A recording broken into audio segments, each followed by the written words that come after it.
Hey guys, Gary J here. Just want to talk about a few little modifications you can do to your SRT or Challenger, and nothing really big, but just tweak some things. One of the things that you can do, like on your air dam. Now this is a 2008 number 3,339 out of 6,400 made for U.S. So this was the first year they brought the Challenger back in 2008 after 30 years.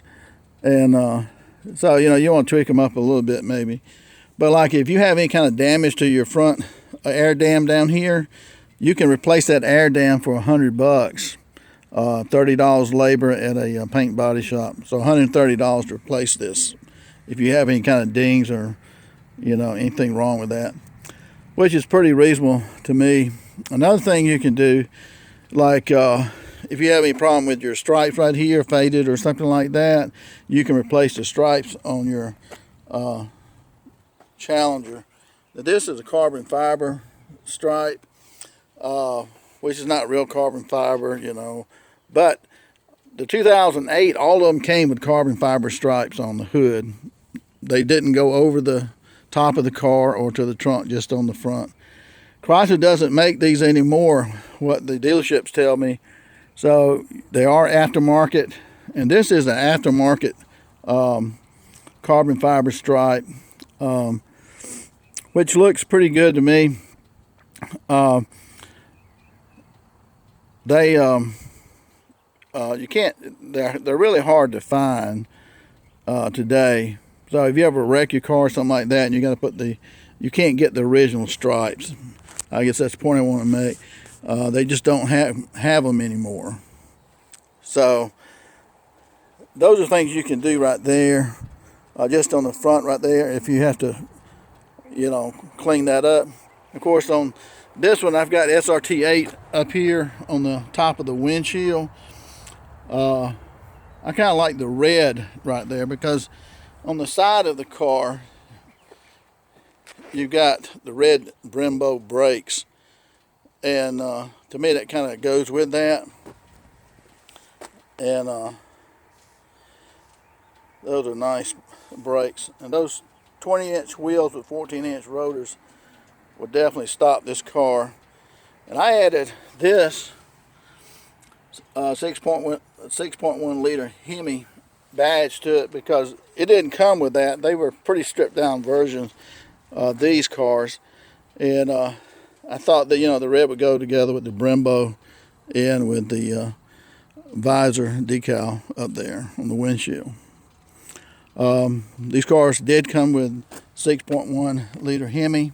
Now 6.1 liter Hemi is the same liter engine that the Hellcats have. They have a 6.1, not a 6.4, but the Hellcat has a supercharger, of course, on it too.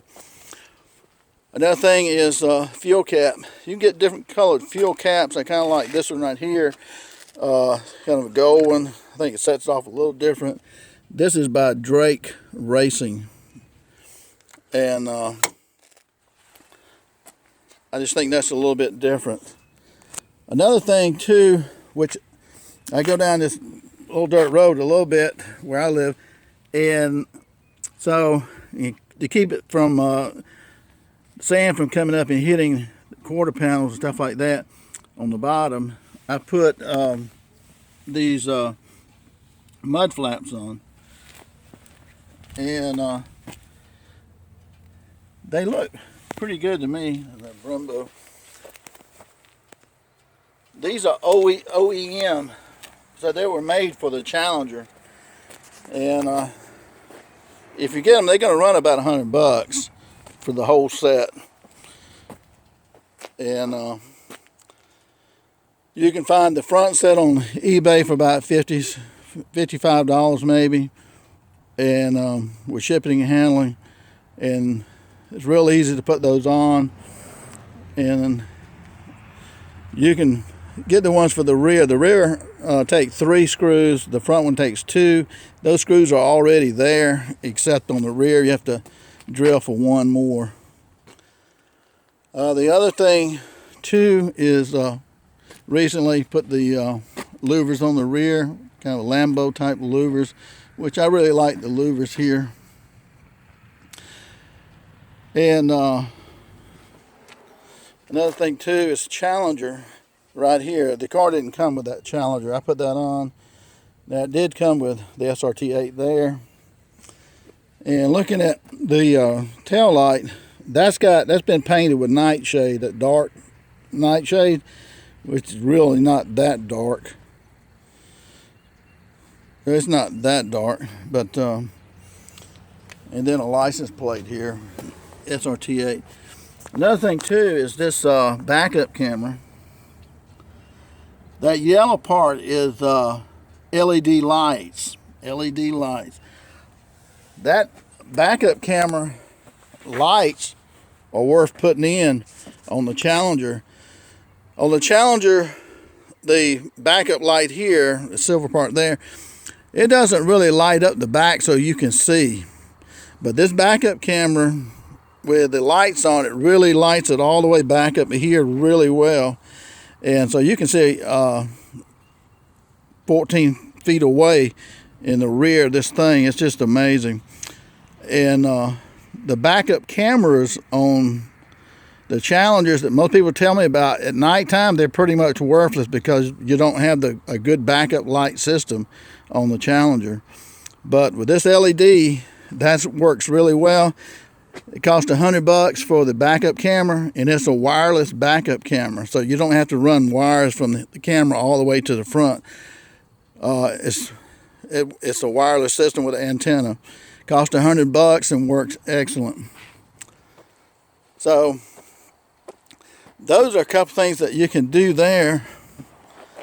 The one thing about those mud flaps, it kind of makes the car look lower to me, or I know it's probably an illusion, but normally I don't like mud flaps on the car, but I had to have them for this. And that nightshade on the tail light, I have it here too on this running light. You can see that's pretty black right there. And on the front, the running light here, it's got nightshade. Now, it's got a lot of pollen on it too. Now, they make it so that your hood scoops now these are functional hood scoops. The air actually goes through this hood, and that was the way it was made originally. But later on, they quit making them that way. But now you can buy these inserts so you have a functional air scoop that actually works. The other ones are don't let air go through. And so there's a few things we can look at on the interior that make it a lot nicer to have as far as looks, I suppose. Let's check that out. On the interior, we have SRT 8 floor mats. You get them in a pair. It usually comes like 4, 2 for the back, which are really short. They're made for the Challenger, and that's just a clear plastic floor mat over that to protect it. And on this 2008, these were pretty much collectors. You can see right here the Challenger, and that should be like 3,339 and 6,400 of these were made for the United States. And it was an option to, in these cars, what I've seen, that you could get the MyGig radio, which is an incredible radio system for its time. Another thing is T-shifter. This is really nice because it's got Mopar on it, and I paid about $28 for it. And it's made of a super hard plastic, and for the price it's well worth it. Looks really, really nice. And since, you know, in the old days you had the aluminum, which they run about $200 to $300 for the aluminum ones. It looks just like this. But in these cars, you know, you're not going to be putting a lot of pressure on them. You're not going to be snatching gears like you did in the old days. So for 28 bucks, you can't beat this. And you get this in a black or the silver. I like the silver a whole lot better. Takes about 2 minutes. I got a video on putting this one on. Takes about 2 minutes to put this on. It's just real quick and easy. And they have like the carbon fiber look here around everything too, which is, I like that. But that comes with the car. Another thing that looks pretty good with these cars is these red lights here, these dome lights. They've got a video on YouTube on how to take these out, which are real simple. You take this whole lens out right here and put in a red bulb. And you can read with red lights. Some people are not used to that. But on ships and things like that, and nautical stuff, you have red lights. And you can actually read with them, and it doesn't hurt your eyes like white lights do at night. So that's a good positive thing. Now, one thing too, in the trunk of the car has lights. When you open the trunk, it lights up in the back. Have red bulb lights in the back too, so you see a red light back there in the back, which is pretty good. Another thing that's really helpful is a dash cam, and you won't be able to see who makes that, I don't think. Maybe, yeah. This is, I'll leave a description for that. One of the best dash cams for the money I found. I did a lot of research on the internet. $100 for this dash cam. And the wire here, I've got it running underneath the windshield molding all the way down the A post right here and down across through here and underneath the dash. And I got it plugged in here because when you cut the engine off, your 12 volt auxiliary goes off here, so you don't want the dash cam running all the time. Now there is a 12 volt auxiliary in your console back here, and that stays on 24/7, so it'd kill the battery. So this dash cam, I'll tell you about it because it's really awesome on it, because what it does, the dash cam, it has really high quality. It has a wide lens to it, wide angle lens. You can read car tags. You can put it on your, watch video on your television set, and it looks almost like a regular camera. It's just an incredible quality to it. But at the bottom of your video, when you're watching it, it'll have your it's got a GPS mounted into it. But it'll have your longitude, your latitude, which pinpoints you exactly where you're at when you're watching that. And it has your speed, how fast you're going. It has the time, and it has the date. And so all of those are great things to have, because if you're ever in a wreck and somebody says that it's your fault and it's not your fault, it's got a little card right here. Pop that card out, and it loops itself. So it'll run 4 hours, 5 hours maybe, and if that video is not taken out, then it'll just rewrite over it.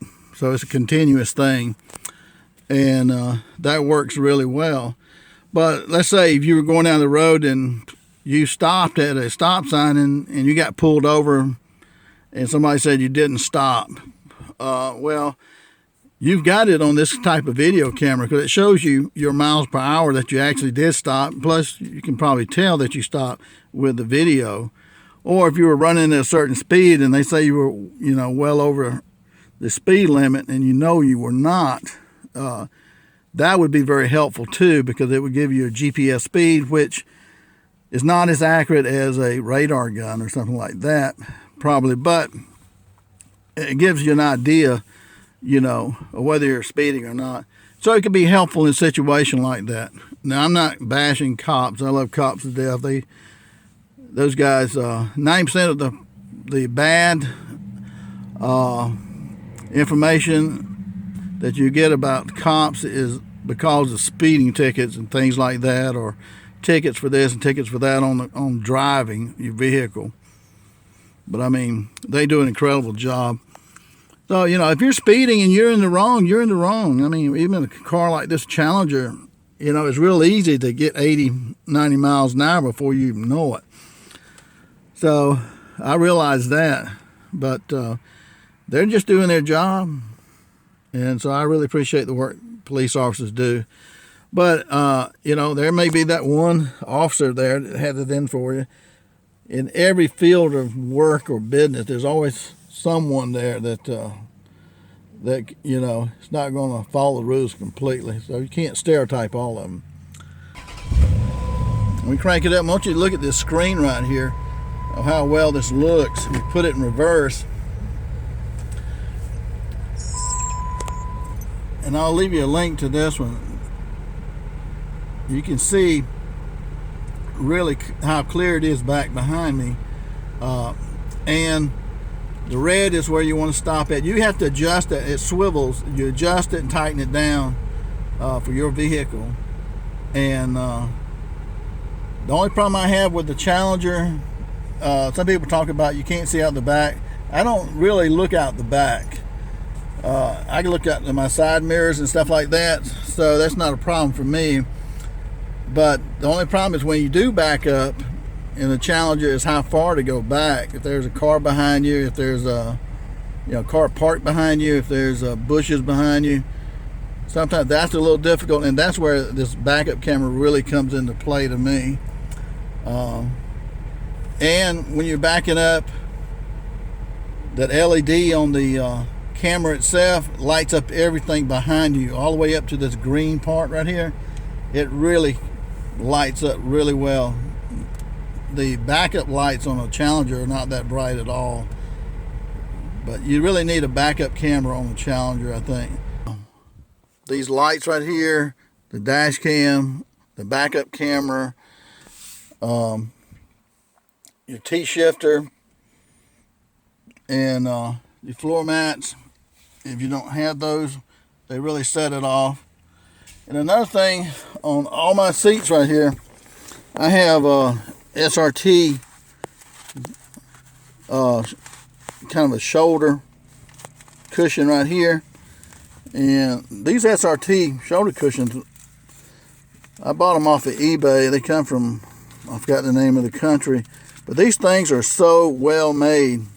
And they got Velcros right here where they come together. These things are really made well, and they feel real good on your shoulder, a lot better than a strap does when you're driving. They feel real good. And I've got them on all four seats, even in the rear back there too, and they look really good. That's something else you might consider, but they feel good on your shoulder.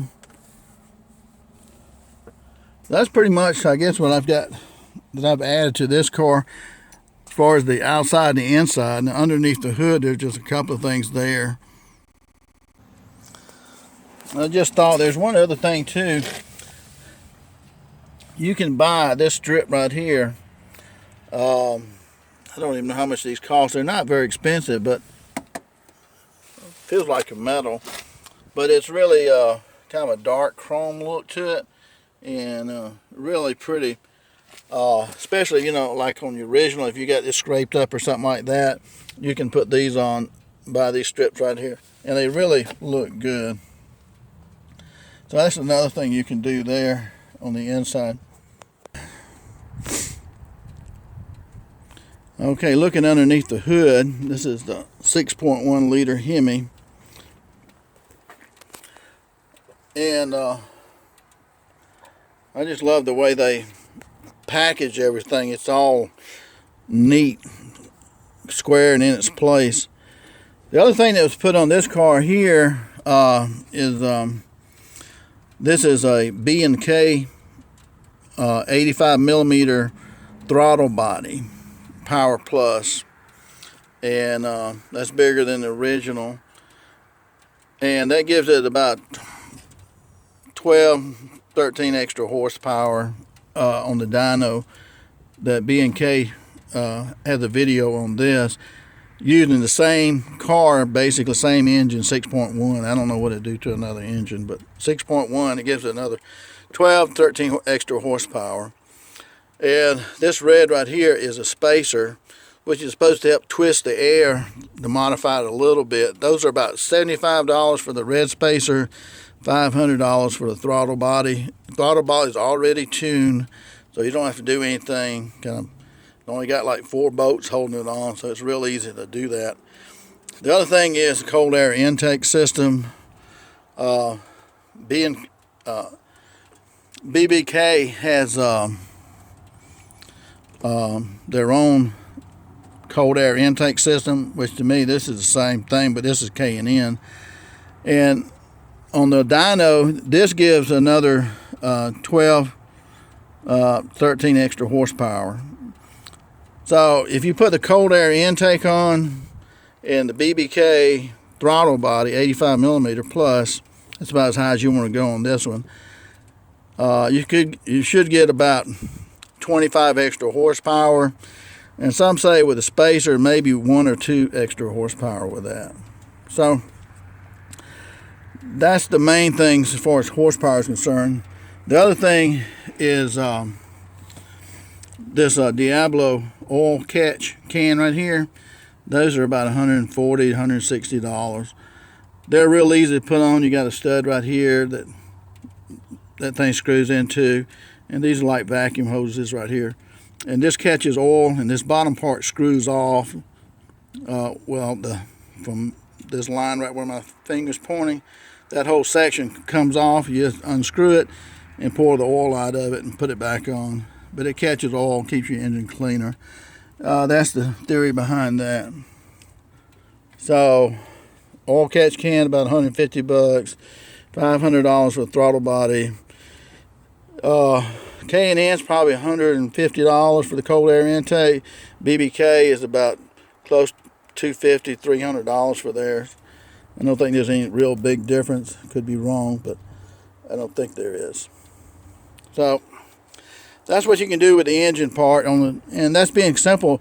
These engines here had 425 horsepower from the factory. With this system here, should have 450 horsepower pretty easy, and that's being done on a dyno by BBK. So I really trust them on that, because when the cold air intake came out, people say, well, you get 30 extra horsepower. That was never true. That's, different engines may get a little bit more or less, but on this engine right here, you're only getting about 12, 13 with a cold air intake. So they've been pretty truthful about telling you the real true horsepower and using a dyno. And there's a video on BBK throttle body, Power Plus throttle body, and the cold air intake. So that's not bad to get extra 25 horsepower on your engine. The SRTs, the newer SRTs, they come with 485 horsepower, which they got the 6.4 liter instead of 6.12, which helps. So guys, that's about it, I guess, on some of the mods that you can do on the Challenger without breaking the bank, So hope that helps you. When you decide to add some things to your Challenger, and these are really great cars. It's just amazing what they can do. And I've got several videos on how my gig radio works, how the instrument panel works on these cars. Instead of reading a manual, pretty much how a lot of this stuff will work, or how to, figure out these things on these cars. But they are really awesome. Take care, guys. Have a great day. Oh, one other thing too, on the tires on these cars, these are Michelin tires right here, but these are Z-rated tires.